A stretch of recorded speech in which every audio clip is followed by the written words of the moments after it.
Captain Gilbert Lamas retired from Intratug about a month ago. We've got a long and storied career to cover, so we'll get right into it. Gilbert, thank you for joining me. Okay. Well, sir, to begin, tell me, how's retirement treating you so far? Ah, good. Staying a little busy, doing yard work, and things of that nature. Uh, been doing okay. Well, you started the conversation with a joke, and I was going to capture on film here. What was that you're saying a little while ago? Retirement. I'm actually looking for a rehab. Uh, this retirement, it ain't made out what it's like. I was addicted to work all my life, so it's kind of difficult being retired. You have withdrawals, I guess, where you want to go back to work. That's what's happening to me. Is I worked for so long that I'm wanting to go back, but it's a toss up. So, but I'm trying to enjoy it. How many years were you out there? Well, I've had my license 55 years. I started in 1964. I was 14 years old.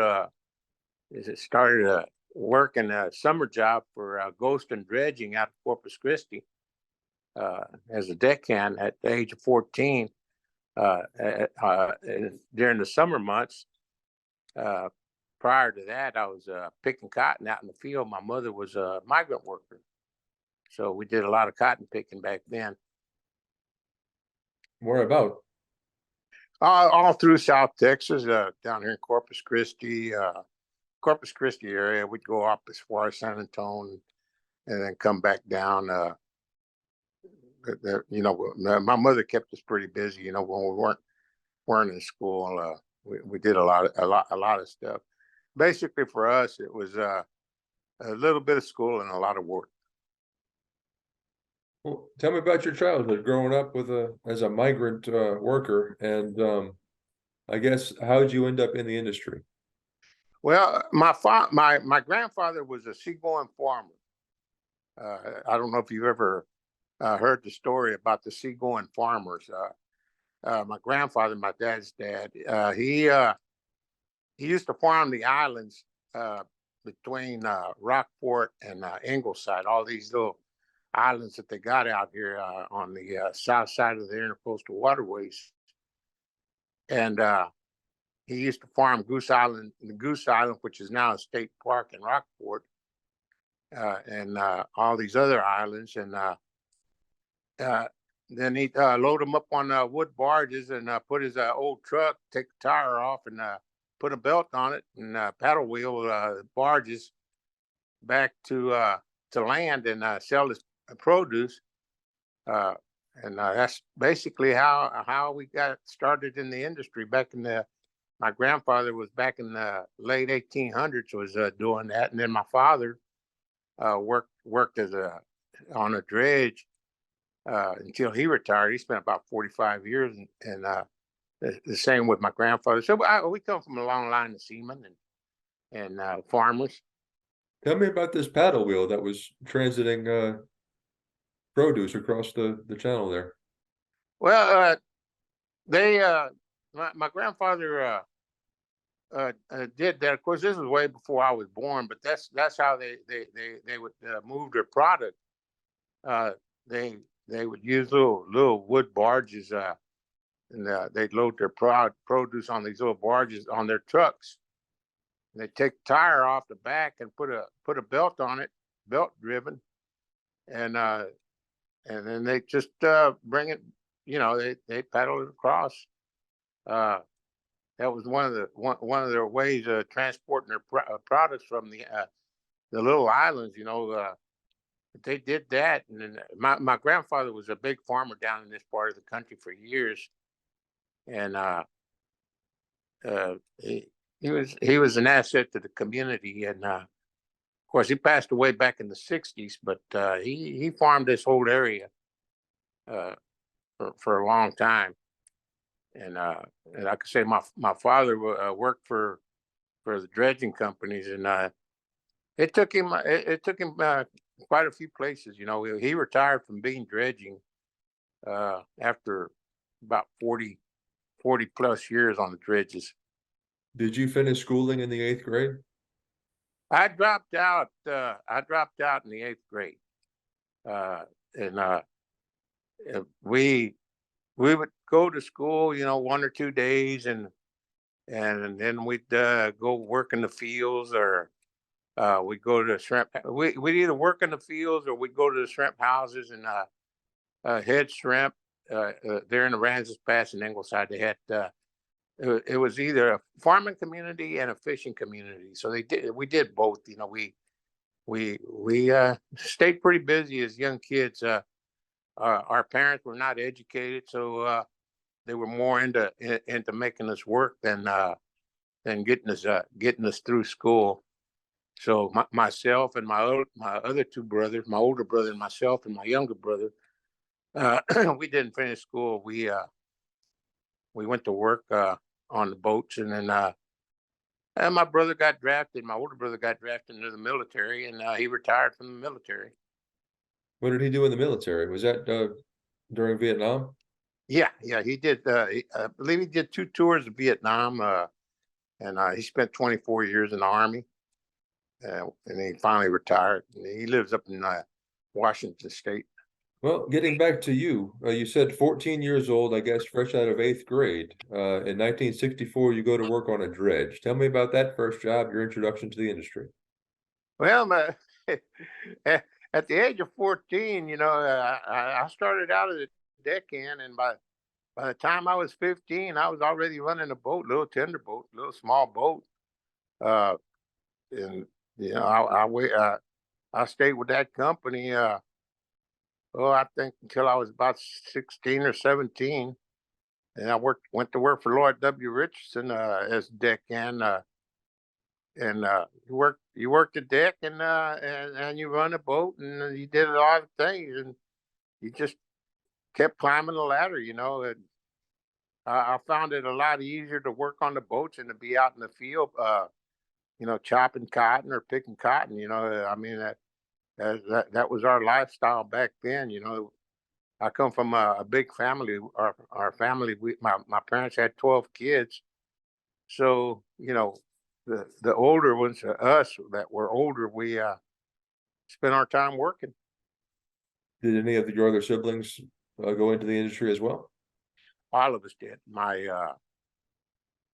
older brother worked on the dredge boats before he went into the military, and uh, my other brother is he got killed in a car wreck.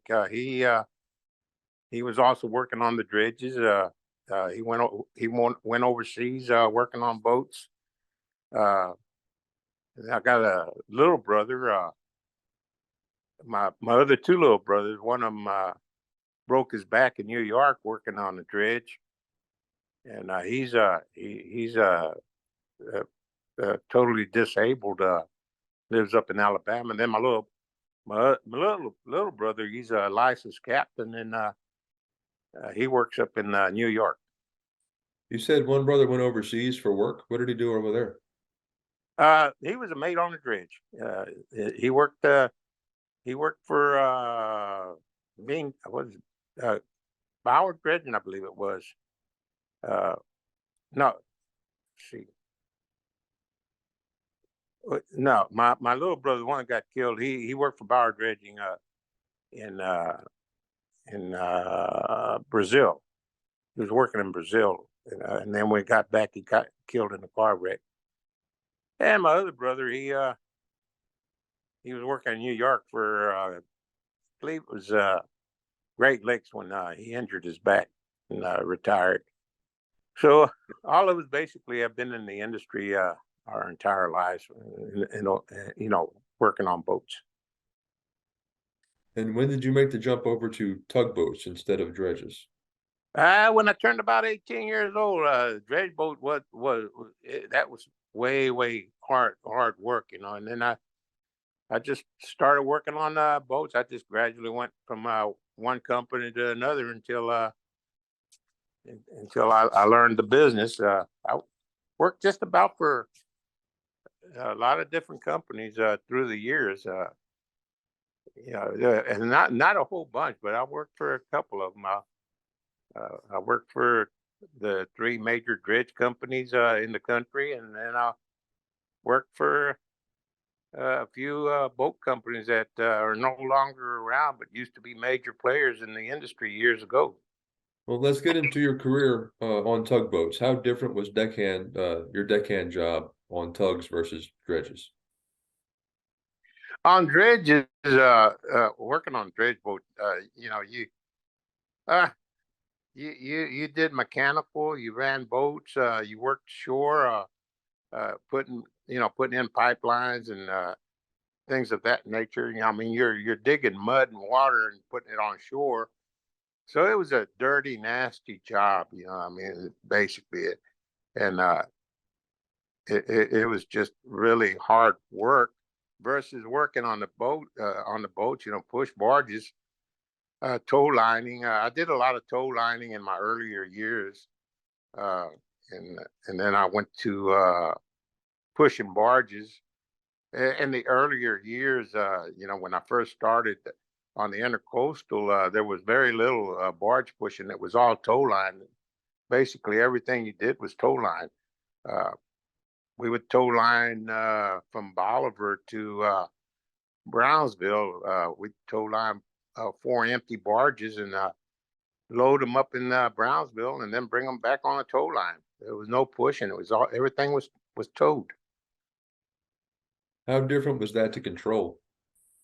Uh, Actually, well, we always made a joke about it. When when we would tow line the Brownsville with the empties, we would have the U.S. Coast Guard buoy tenders would follow us to Brownsville, so we'd have something, to come back on, because we would take every buoy and beacon out going that way.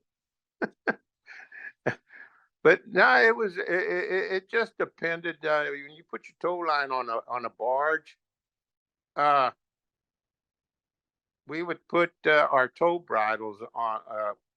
You would tow the square end. You'd never tow line the rake, because if you happen to hit the bank, the barges wouldn't run over you.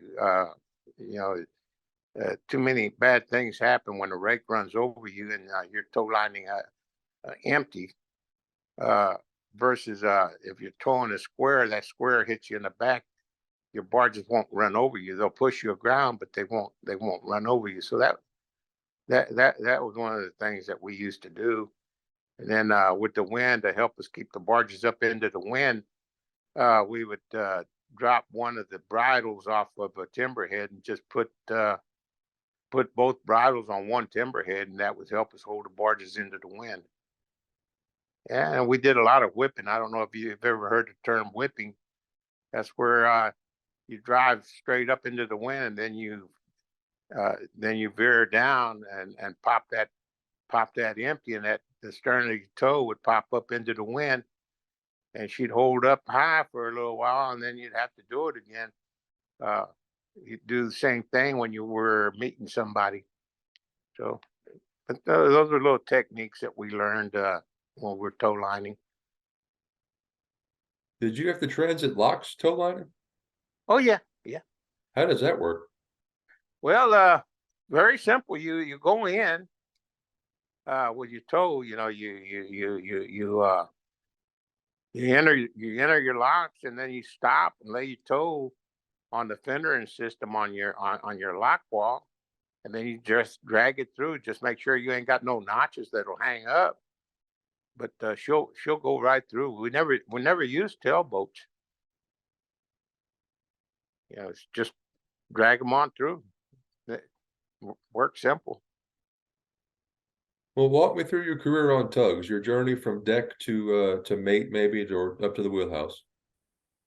I worked the deck, and when you work the deck, it was back then. It was nothing like it is nowadays. Oh, we had to do just about everything. When we ordered our, for an example was when we ordered our wires, they did not bring us no 35 or 65. We used a lot of 65s and a lot of 35s. We had to build our own wires. We'd roll and tuck our eyes, uh, or we would put the cable clamps. So we basically had to do our own tow bridles back then. Nothing like it is. And if you broke a wire, you would repair it. You just didn't replace it like we do nowadays. Uh, Now, if you break one strand, you don't repair your wire. You just replace it. Same way with your face wires and all that. Back then, it was all replaced. Now they got the Spectral wires. Back then, you had the big old heavy face wires. Uh, didn't have these lightweight tow ratchets that they use nowadays. We had the steamboat ratchet, and none of these winches. It was all hand winches. It was pretty hard. And when I first started into the industry, they still had wood barges, so they were still using wood barges back then. So when you went to go get on a boat, you catch a boat with the bundles of wood shingles, and and that's just the way it was back then. Now it's a totally different ball game. Well, tell me a few stories of how things have changed in the industry over quite a few years out there. Well, a lot of people talk about how it used to be and how it is now. Uh, pay is a lot better nowadays than it was back then. That's one. Uh, the the work that we did back then doesn't compare to how they work nowadays. You worked or you got off the boat, literally. uh, there wasn't no three write-ups. Oh, I'm going to write you up three times and you go home. Now, back in the old days, you worked, but uh, some of the changes are for the better. The electronics. We didn't have none of the electronics back then. We had the single sideband radios for communication. There was no VHF radios, no daylight radars. We had the old Decker radars where you had to keep your face buried into the screen. That was if you were lucky to have a radar on your boat. A lot of boats didn't have radar, so it was all spotlight. No xenon lights. It was all carbon lights or just regular spotlights. So you had to know your business. Uh, it was a lot more involved, and no shortcuts and safety. Back then, it was no safety. It was all work. You got hurt, they sent you home, and one of the rules was, "Hey, boss, just lost a man. Send me another one." That's how it was back then. Now, uh, you, you can't get away with those kind of comments because it's all about safety and protecting your crew. Back then, nobody cared. Well, do you think new pilots these days are leaning too heavily on technology? What do you think of Rose Point and AIS? Those are great. I believe it's a thing of the future. One of the issues that I have with the AIS and the Rose Point is the wheelhouse. The new guys that are coming up are too dependent on them. Uh, they're excellent tools to work with. The track lines that these boats put out really helps a lot. The depth find the sounders, all that is. I mean, you can't ask for. It makes it a lot easier and a lot safer to operate push barges in the boats if you learn how to use the equipment properly.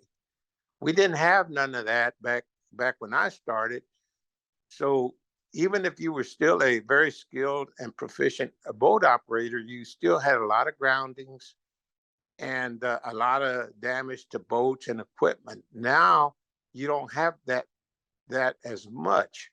So the all the electronics has made the industry a lot safer for the equipment and the crew and the environment.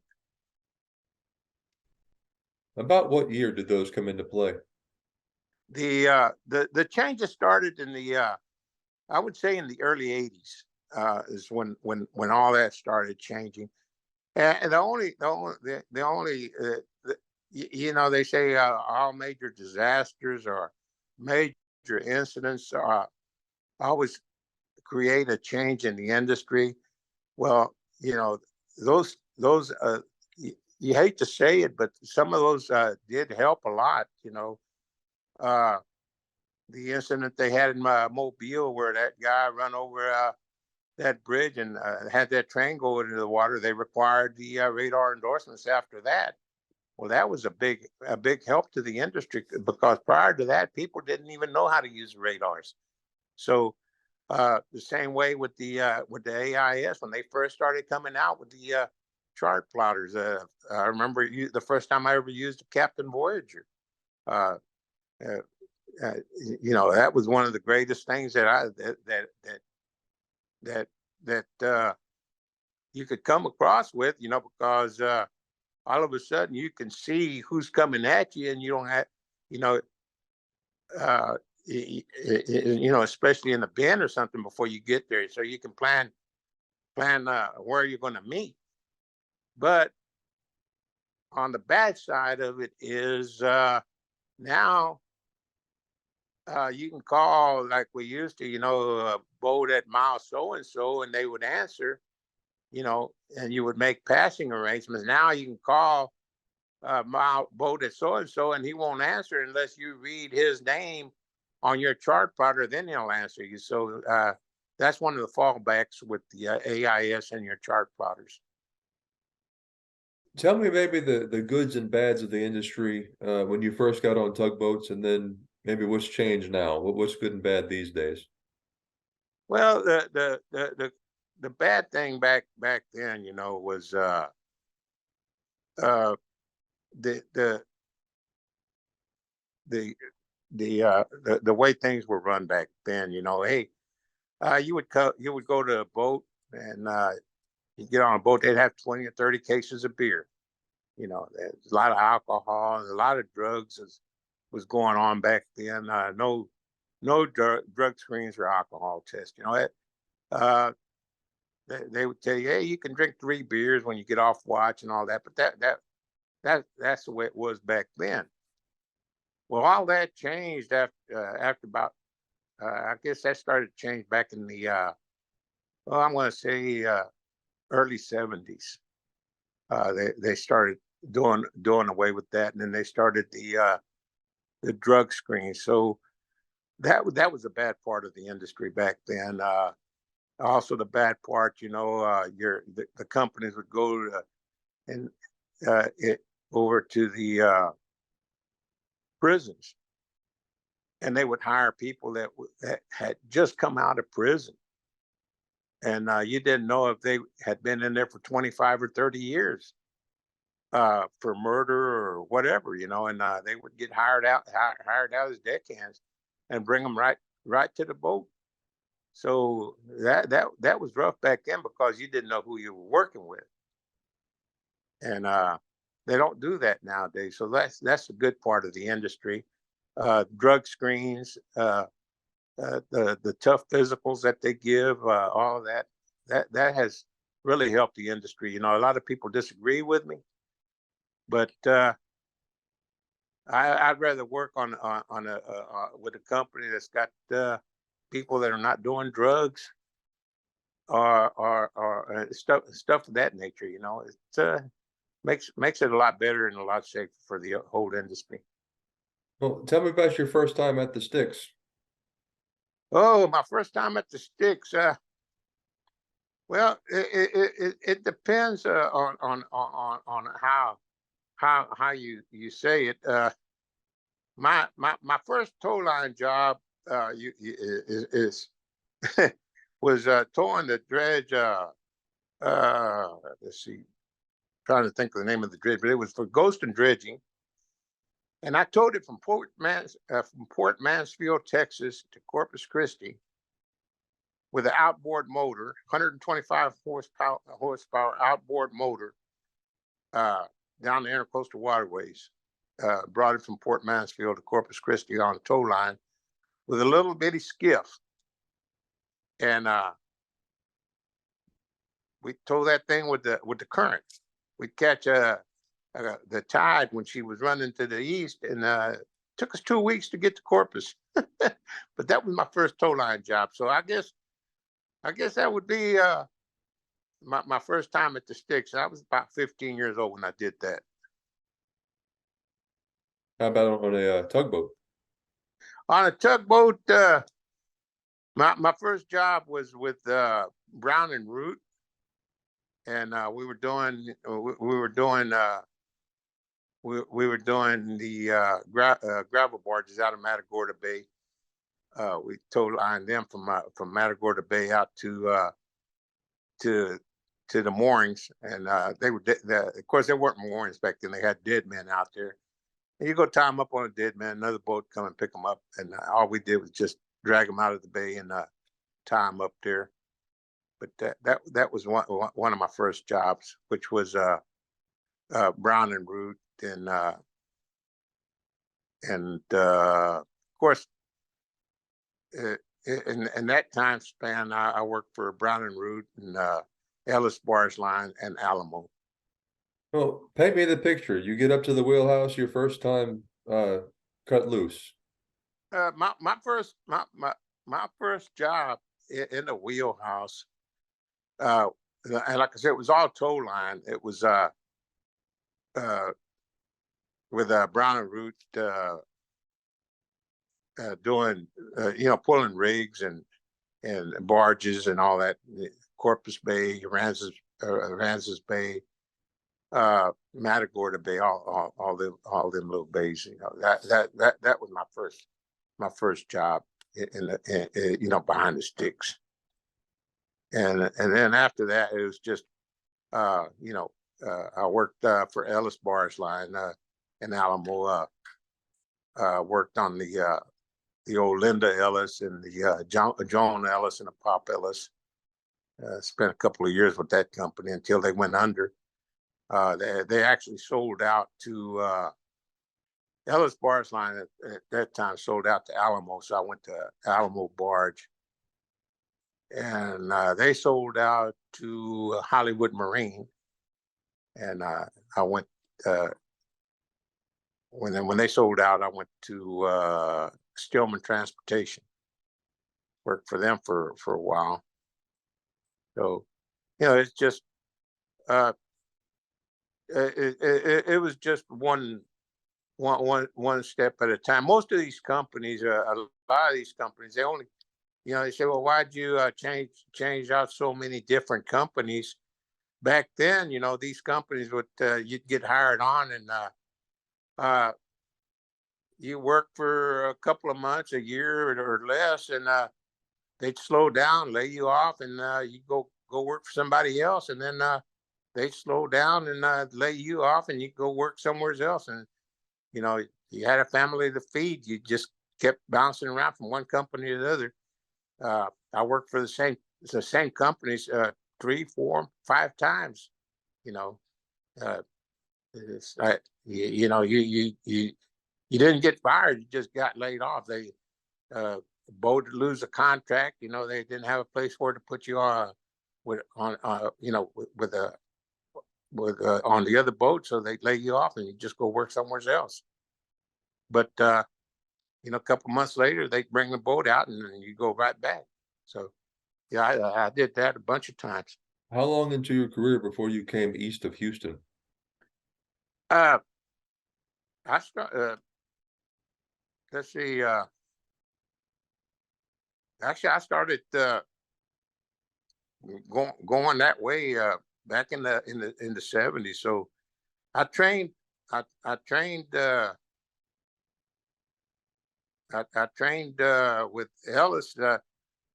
We were going from Houston to Brownsville for a good while, and then with Ellis, uh, we would go on the Linda Ellis. We'd run from Houston to New Orleans, pushing the old wine barge.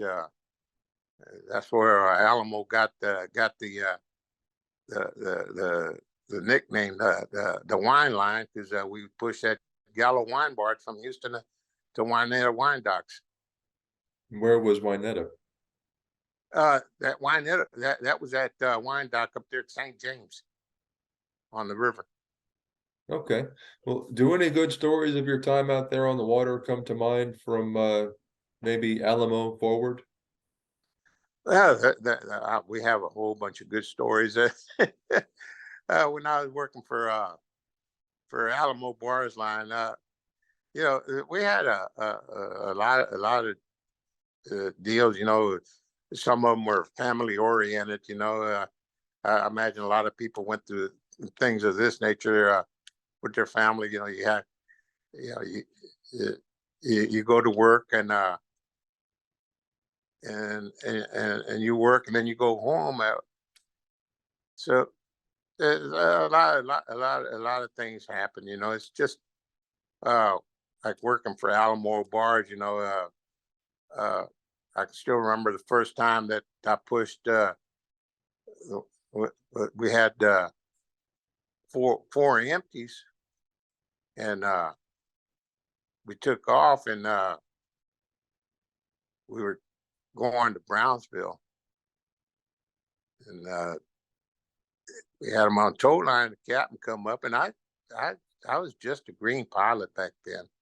I think I was maybe 19 years old, and back I didn't even I don't believe I even had my license back then at 19, but I was still, back then you could run a boat without a license and all that. And so I was we were heading to Brownsville, and he says, "Where's the jack staff at?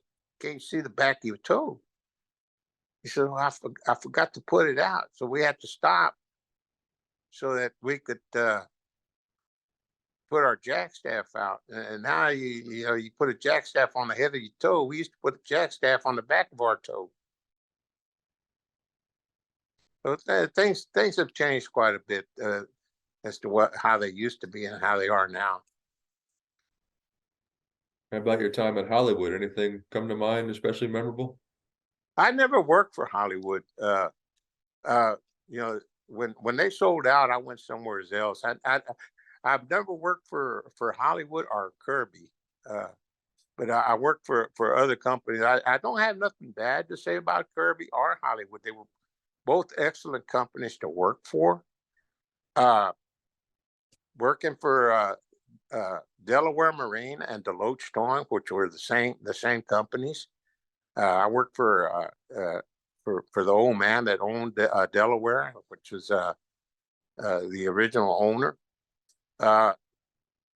They pushed for Kirby for many years, and so we pushed the Kirby equipment for a lot of years, and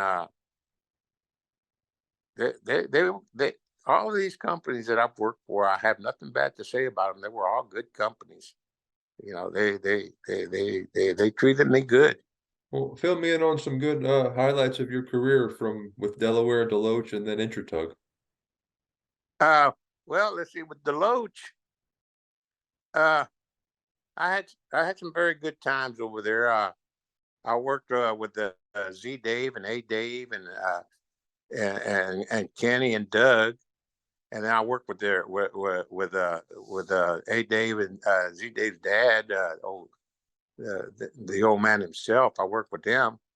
Uh, they were good people, and they treated you fine. I worked with old Whitey Thompson. Whitey used to pick up wheels out of the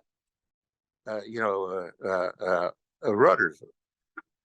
We People would back up into the bank, and they knocked the rudders off, and me and old Whitey we'd the cold front below, and you can see the old rudder sticking up. We pick them up and sell them to A-Day for $500, and so we made a little extra money picking them things up out of the water. Of course, it was a chore getting them getting them on the boat, but we used to do that. Of course, old man got mad at Whitey Thompson one day because he tried to sell him the same rudder, get knocked off the Lafourche. He said, "How are you going to sell me my own rudder back when it was you that knocked it off? That's why you knew where it was at." That was that. I never forget that. Anything else interesting come to mind like that? Just things of that nature, of course, I'm a recipient of the. I got the Dublin Award for not going 5 years without having no lost time injuries when I was working for Coastal Towing. And while I was over at Coastal Towing, I also got a certificate of merit from the Coast Guard for saving 3 people's lives over at the Galveston Causeway before they redid the bridge itself. So I've had my share of deals, in my career. What happened with the life-saving event? Well, that last saving event, I was on the motor vessel Carly New, never forget, and I was I was stabbing the bridge with 4 empties. I was 1,185 foot of tow strung out. I had them heater barges, and we were westbound. I had the stud 2 with Bubba Gates as my assist, Captain Bubba Gates. He was running the old stud 2 as my assist, Doug. And he told me, he said, "Hey, you want me to go under the bridge with you?" I said, "Yeah, if you want to." I said, "I don't care." He says, you can either shoot through the bridge and wait for me on the other side, or you can go on through there. So I had him on my starboard side, and as I'm going in the bridge on one side of the bridge, I had a skiff come in the bridge, two kids and an adult. They broke down right inside the bridge, and I was able to stop the bridge and or stop the tow inside the bridge and keep that tow off the skiff and not squish them and sink them. I had that tow right under I had that skiff with all them kids right under the bow of my rake. The old stud 2, he rolled out in front and tried to get in between the skiff and the bow rake. And I rolled him over like to sunk him. So yeah, it's pretty hairy there for a little bit. Well, how'd you come out of that and get the people off of that little boat? They had another boat, another party boat come out and drug them out from under the rake of the tow. And but I was able to stop that tow and keep it sideways and off of them long enough where they could pull them out from under the barges. It was hairy, because until you're put in that situation, you really don't realize how critical it can be, especially when you're seeing two little children. I seen them just before they went under the barge because they were on my blind side, on the head of the tow, which is maybe 150, 200 foot in front, blind side. So I only seen them once and I never seen them again. My mate on deck communicated with me the whole time and always kept me informed as to exactly where they were at. And I can always remember telling my mate, "Tell them don't jump. Tell them don't jump." I said, I will keep these barges off them. Just tell them don't jump into the water. Because that's what was scary. The scariest part was having them try to jump into the water to save themselves. And I kept telling, just don't let them. Tell them don't jump. Don't jump. So that was scary. And then having that stud 2 sideways on the head of the tow, trying to get his boat in between the bow rake and the skiff that was broke down right there. Uh, you can imagine how bad it was. I hit the stud two with the bow rake and laid him over and bent his wheelhouse and handrails on top of his wheelhouse. That's how far I pushed him under before I was able to back that toe up and back up off of him. So old Bubba Gates did a good job that day. He almost lost his life, but he did a good job keeping them children from going under. He and I both got the certificate of merit from the Coast Guard that day. Well, over nearly 60 years on the water, I'm sure there's some other highlights you can share. Well, I worked in Argentina, run boats up there on the Paraguay River. And I worked on the Lázaro Cárdenas River in Mexico. I run a boat on the Lázaro Cárdenas. So, yeah, I've done quite a few things. Uh, if it had water on it, I worked it or run it. I worked on the Pacific, the Atlantic, coastwise. I never went too far, but I did work coastwise, the Pacific and the Atlantic. Then I did a lot of tow line work, and some of it I did legally. Some of it I did without a license. I tow lined dredging equipment from New Orleans all the way to Warhead City, North Carolina, without just running on the inland and western rivers, and Great Lakes license. I didn't have no offshore license, but I still took dredging equipment. I shouldn't say that because the Coast Guard probably hear this and they want to write me a ticket for this now. But yeah, we used to do that all the time years ago. About what year would that have been? This was back in the mid '70s. We was taking dredging equipment up there, tow lining. I was running on the old Elizabeth Bauer over 35 years ago because I had my little brother as my deckhand. I broke him into the wheelhouse. He's a captain in New York now. He's running a little boat up there somewhere. We might be beyond the statute of limitations on that one. I won't tell the Coast Guard if you won't, but anyway. I hear you. Tell me about the state of the industry today. Well, what do you think about the deckhand mate pilot shortage we have, and do you find regulations and things like Subchapter M? Well, how do you feel about those? I've always said, that the Chapter M, the inspection of these boats for intercoastal waterways or inland waters and western rivers, is a good thing. It is a good thing, and they should have done it years and years ago. Okay, that's the shortage. The shortage of the crew members for the industry.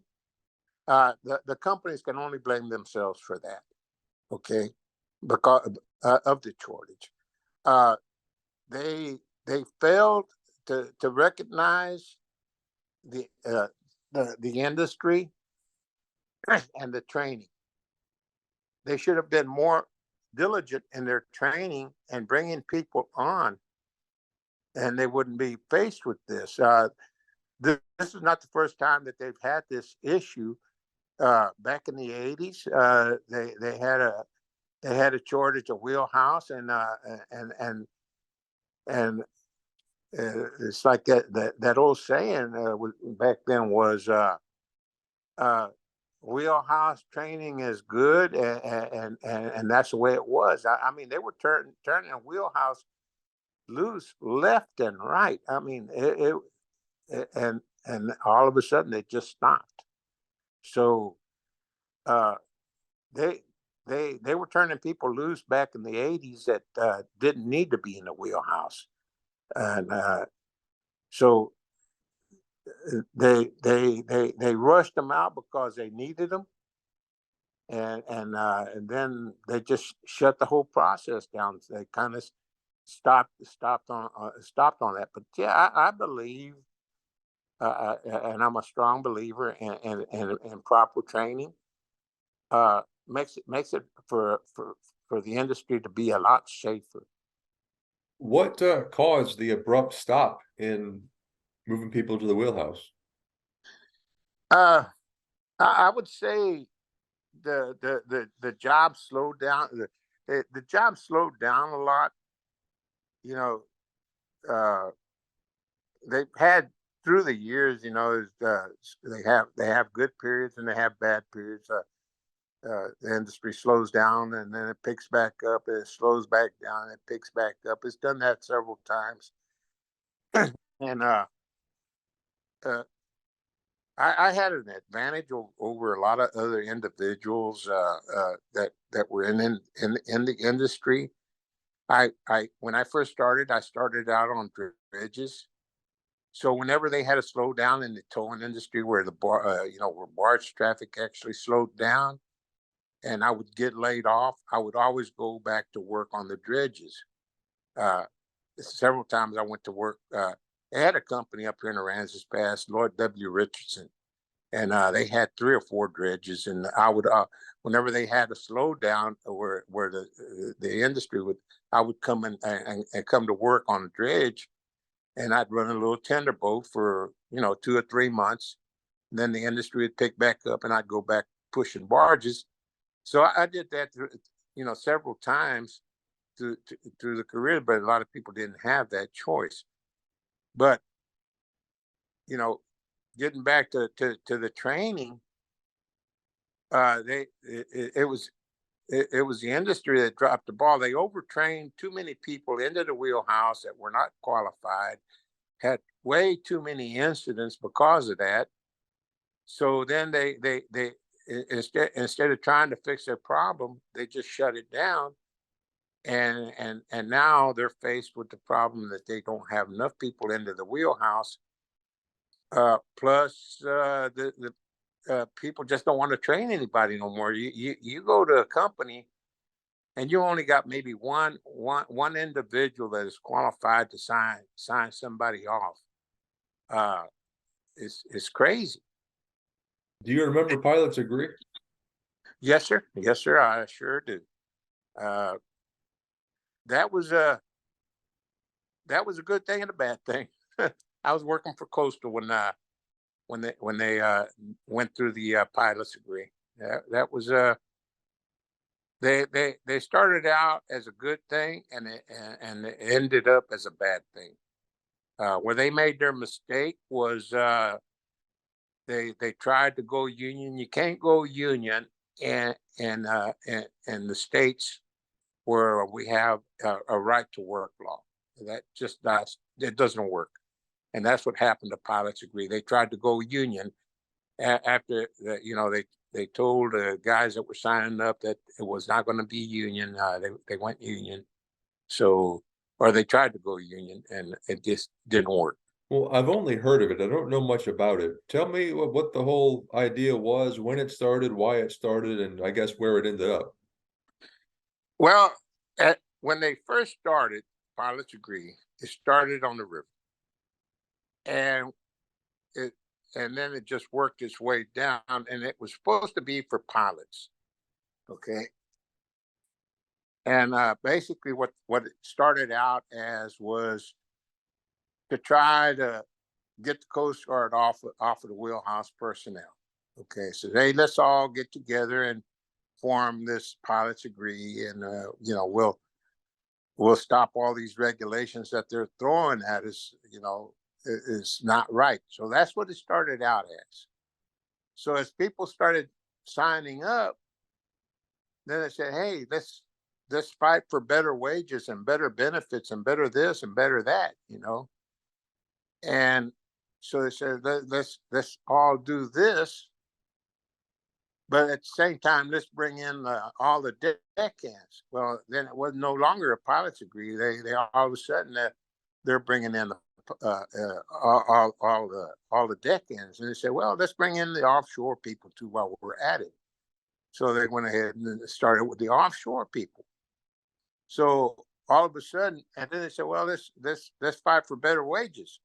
Well, I was working for Coastal Torn at the time, and what they were fighting for, I already had. You know, uh, Coastal Torn at that time was one of the best paying companies in the country for inland waters. Uh, had We had 401, we had family insurance, dental, eyeglasses, you name it, we had it. We had everything. Plus, we had a good salary and we had longevity. You got paid for every day. I spent 18 years with them people. I was one of their trainers. So yeah, it was a good company to work for. So they would ask me, say, hey, you want to, I considered it when they were trying to, and everybody at Coastal, even the owners, agreed, hey, yeah, let's get the Coast Guard off us. But when they started fighting for better, all of a sudden they pushed the Coast Guard aside and said, hey, let's get better, for more money. And then they wanted to make it union. And what threw them off was, hey, we're going to go union. We don't care if you like it or not. And that's what they're telling the guys that signed up. So it crashed and burned. Well, over all those years, did you find a favorite place to run? You said South America, both coasts, all around the Gulf. Anything especially memorable where you like to go? Well, they always said, hey, the Ohio River is a retirement river. And everybody would always tell you, hey, when you retire, go work on the Ohio. Well, let me tell you something. I worked on the Ohio for a while. I made a whole bunch of trips on what they call the loop. And there ain't nothing retirement about the Ohio River. When that river's running, that's a work river.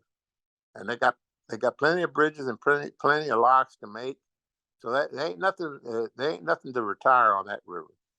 Uh, Most people hate the West End, but I really enjoy running like from Houston to Brownsville.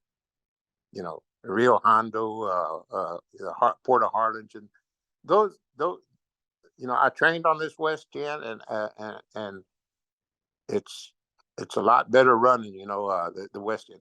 Very little traffic. You got traffic, but not as bad as going east. So yeah, I like this West End a lot better. If my choice of running would be this West End, but I've run as far as St. Paul, Minnesota, and I run up to Chicago. Made a couple of trips on Lake Michigan, the lower part, or the southern part, right there at Chicago. So yeah, it's not bad. Well, it sounds like you might have a few stories about running the Ohio River, but fill me in on some of that and tell me about your time running that Decatur loop. That Decatur loop, man, that's a good run. Uh, if you got the right tow. Uh, I did the sand and gravel with Louisiana Marine. We did the H pattern, going from Mobile up to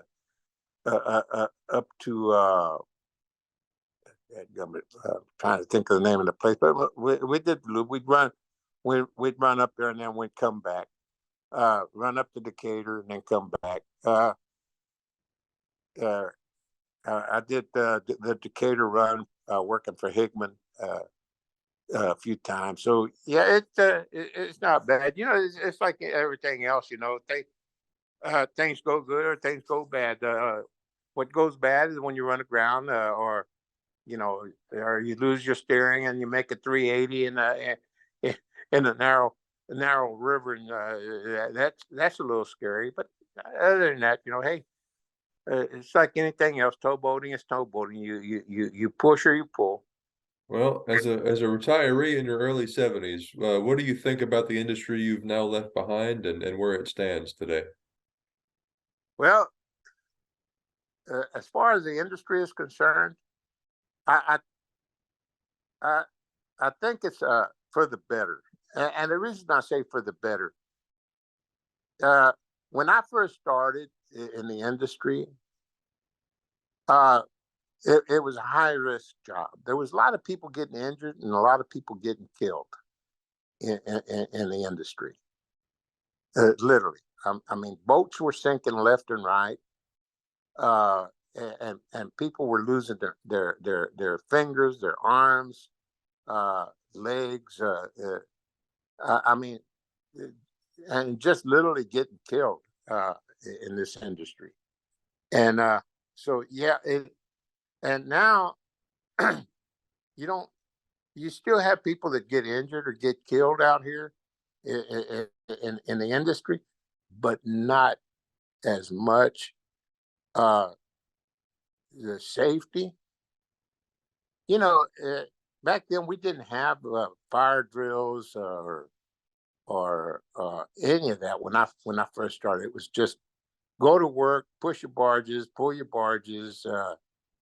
Uh, you had a fire, you fought it. There was not that much safety involved that I can remember. Maybe some other companies, but when I first started, it was mostly about work. And now, you go to work. If you want to be if you're going into the wheelhouse, you better have your ducks in a row. Where it comes to the paperwork, your fire drills, your man overboard drills, your all your safety, everything. You better know what you're doing as far as your logs. Is a lot more involved than what it used to be, and it's it's a job in itself just to keep up with all the paperwork where it comes to Chapter M, but it has made the industry a lot safer. You got these sire audits, uh, all kinds of audits that they do, and everything else. Most of these captains that are going into the wheelhouse have to know their stuff, in order to get into the wheelhouse. It ain't like it used to be. Just get behind the sticks and start pushing barges and pulling. You can't do that nowadays. Now when you go into the wheelhouse, you got a lot that you have to know before you can be turned loose. Do you find that the systems you were most recently working in, all the logs and all the regulations and requirements you have, do you find that things can become a distraction in the wheelhouse from actually operating the boat, keeping the crew safe? And Uh, it depends on how you do it. Uh, Now, the way I train the people that I trained into the wheelhouse, I don't like it when you have to turn on the lights to do your logs or any of that nature, or those things, because that does distract you. But when you have a deck crew, say you got a deck mate that wants to come into the wheelhouse, well then the training begins there. If that deck mate tells you, my future plans are to come into the wheelhouse, that's when you say, all right, you come up here and I am going to start training you into the wheelhouse. And you do that by showing him how to do all the paperwork and all the logs. This helps you keep your focus on your job, which is pushing barges, and he does your logs under your supervision. Okay, you sign your name because you check everything. So he's learning one job, and he's helping you out by doing your job, and where it comes to the logs. That's the way I train people into the wheelhouse. you know and if I don't have anybody to do that, well then I will stop my toe, do my logs, and then get underway. That way it keeps everybody safe, keeps my toes safe, keeps the crew safe, and that's the best way to do it. anything interesting come to mind about your time with a steersman in the wheelhouse? Uh well, I've had a lot of steersmen in my time. Uh I think I think there's over, I'm going to roughly say probably about 50, 40 or 50 people in the wheelhouse running boats right now that I've trained into the wheelhouse in my career, maybe more. Uh, you know, there's quite a few that are running captains right now. Uh, that have been in the wheelhouse 40 plus years that I broke into the wheelhouse. So, and and I didn't train them. None of the people that I trained into the wheelhouse did I ever train to be pilots or anything. I trained them to be masters of vessels. I trained them to be captains. When I broke somebody into the wheelhouse, that individual could go straight into the captain's position. I refused to, in my entire career, I refused to train a pilot. I would not train a pilot. If somebody come up and told me, "Hey, I want to be a pilot," I would tell them, "Says no, sir. I'm the pilot. I'm training captains. Yeah, I don't train pilots. I train captains. When when I would turn somebody loose into the wheelhouse, that man knew how to do his entire job. You know, uh, there's an individual right now that is running a boat for Intra Tugs. His name is Zachary Ingram, and I trained him. Actually, I signed him off, and he was one of my last individuals that I broke into the wheelhouse. As far as somebody else trained him, but I topped him off basically. And uh, I think the funniest part of his training was making the Biosaural locks northbound. Of course, Biosaural locks, you got to trip your locks. So first watch, I have him trip the first cut through, and he sits up there and tells me, says, "I've never made the locks. Uh, I've been trained into the wheelhouse. Captain's been working with me for about a year, but I've never made any locks or bridges." And I told him, said, "Well, you're fixing to make a set of locks now. They want me to sign you off. You have to make a lock." And he's making the locks, and I'm instructing him how to do it. And he keeps telling me, you know, "Oh, it's hot in here, and it's hot." He's pouring sweat, and I had the AC temperature set at 66, and it was nice and cool in the wheelhouse. But he's pouring sweat. Uh, and after he made it, said, "Man, that was easy." He said, "Well," says, "Yeah, you were nervous for nothing." uh, but yeah, he's a good man. He's going to be a good captain for Intra Tugs. But if you ever run across him, he'll tell you exactly what I told him. I don't train pilots. Well, Captain Lamas, before we wrap up here, is there anything else, any other final stories come to mind to share? Well, there's I got a lot of stories that you know thing things that are heartbreaking or that can that that are that are that that make the industry change. Well, it's like here's one of the things that where it comes to the industry is the brake horsepower of the boats and the tow and the vessels that you tow. Uh, when you come or when people ask what do you think about this or that, and they say, well, the changes in the industry.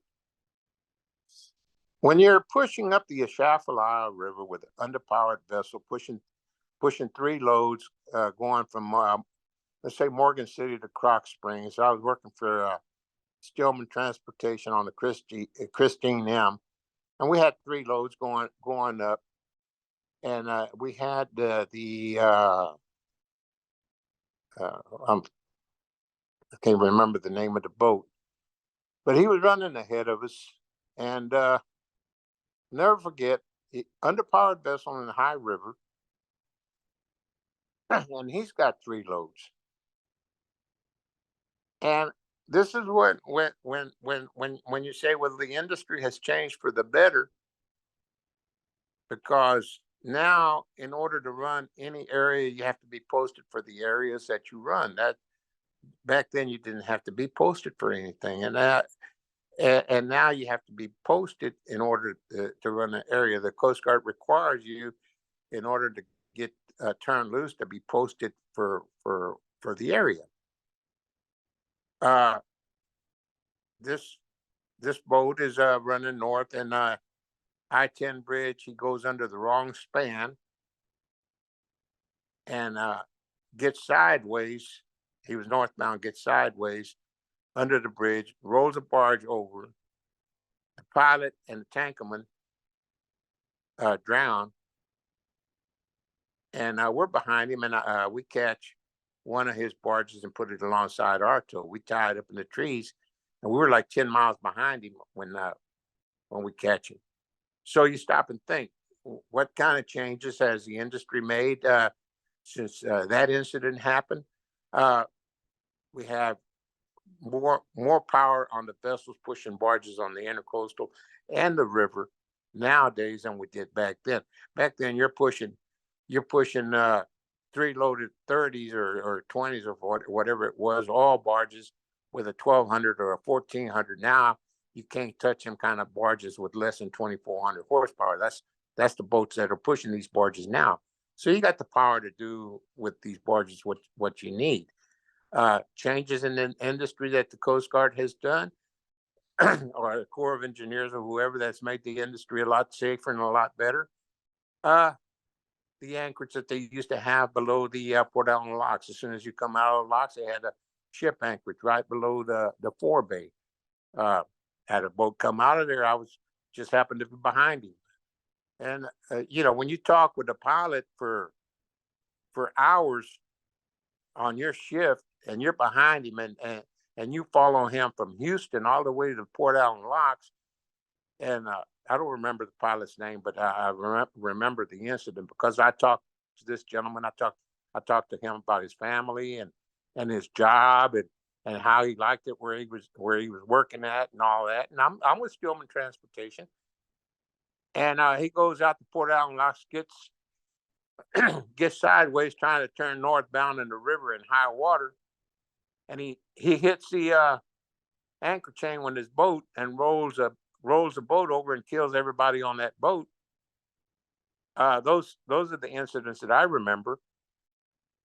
And now, after that incident, they moved that anchorage below, and now it's above 225 fleet. They're Kirby.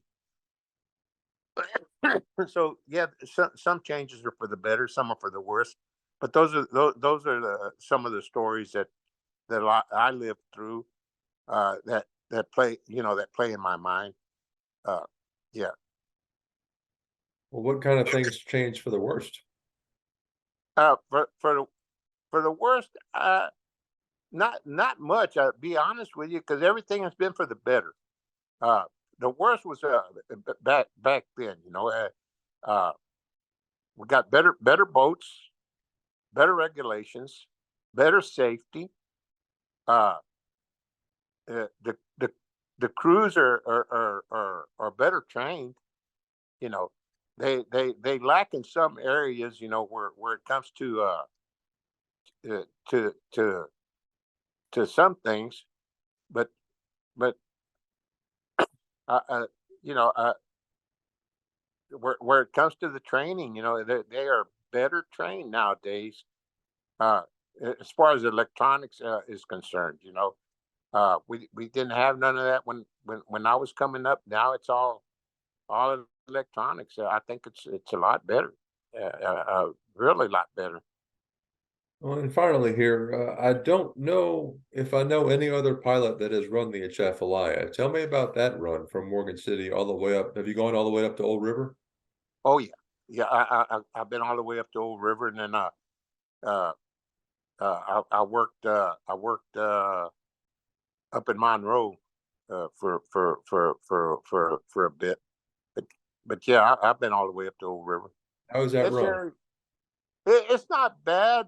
It's not a bad run. Rule of thumb: if you can go under the Morgan City Railroad Bridge with your boat, then you can go under any bridge, uh, uh, anywhere, going up the Chafalaya. Okay, but if you can't make it under the bridge, then they have to open the spans for you. Okay, that's the rule of thumb.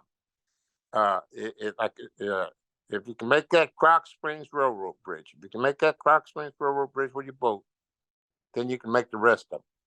But if you can't go under that Croc Springs Railroad Bridge with your boat, then they have to open the bridge up for you, and then every other bridge they got up there, it has to be open for you. But it's it's not a bad run. Really, some really sharp bends. You have to pay attention to them. When you're making them, because if you try to make make those bridges the wrong way, I mean the bends. If you try to make the bends the wrong way, you're going to wind up sideways in the river, or you go all the way across. Uh, that story I was telling you about that bridge, that boat that got sideways on the old bridge. That was the old Melinda Bendy. If you got some old timers, they may remember that. Well, Cap, I think that's as good a place to stop as any. I do appreciate your time this morning. Okay, sir. I appreciate you talking to me, and you have a good day. Thanks a lot, sir. You too. This has been a production of Where You At Studios, LLC.